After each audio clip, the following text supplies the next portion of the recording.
A very good morning to everyone. How are you doing? Well, I hope you're doing well. Do you love to read storybooks?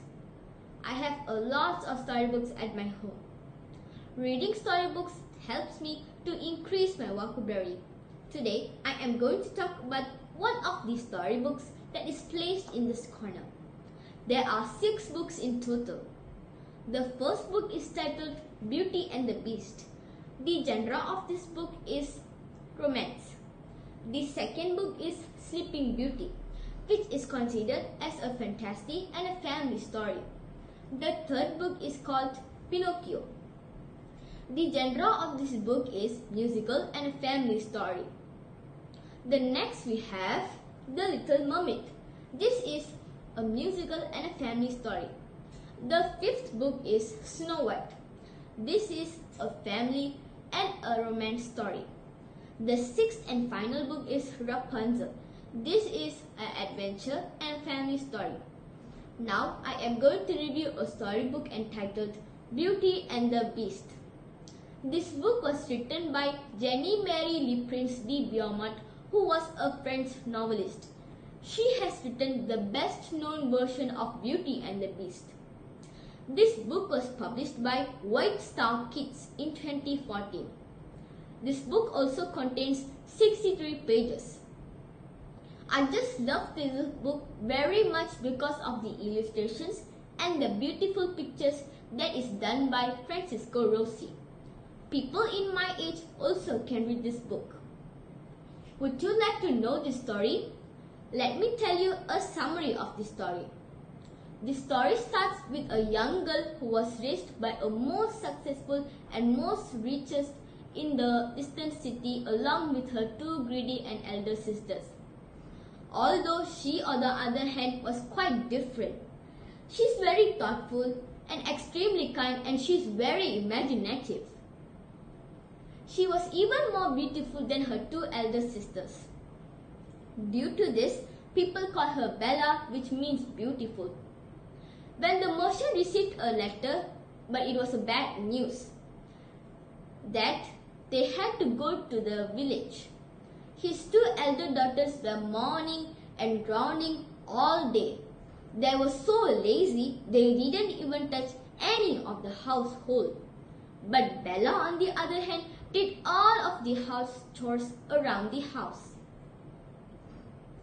The next day, the merchant received another letter, but this time it was a good news that one of his ships that had sunk earlier had managed to arrive at the port.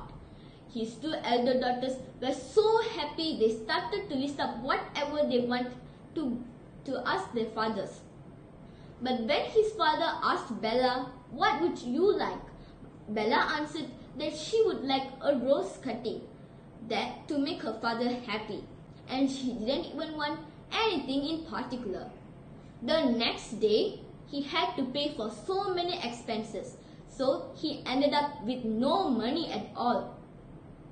On his way home, the path was blocked, so he had to take the new route, but it was quite spooky.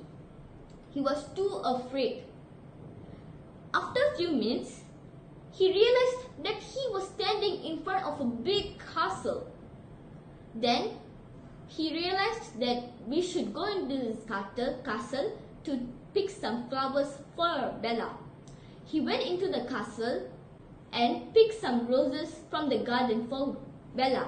Suddenly, he heard a noise from the beast that demanded him to exchange Bella with a rose.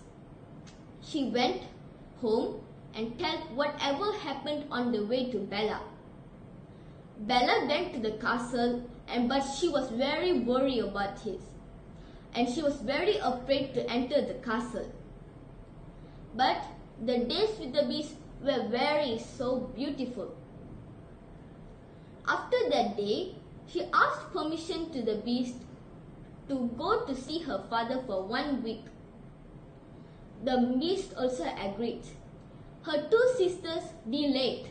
So when she went to see the beast, she was so late, but the beast was lying on the ground of death. When she uttered, "I will marry you," the curse was broke and the beast was free. I learned that we should be kind to everyone, and I loved the part when Bella sacrifices herself to save her family. And the family sacrifices and love for each other was beautiful. I hope you loved this story. Whoever wants to buy this book,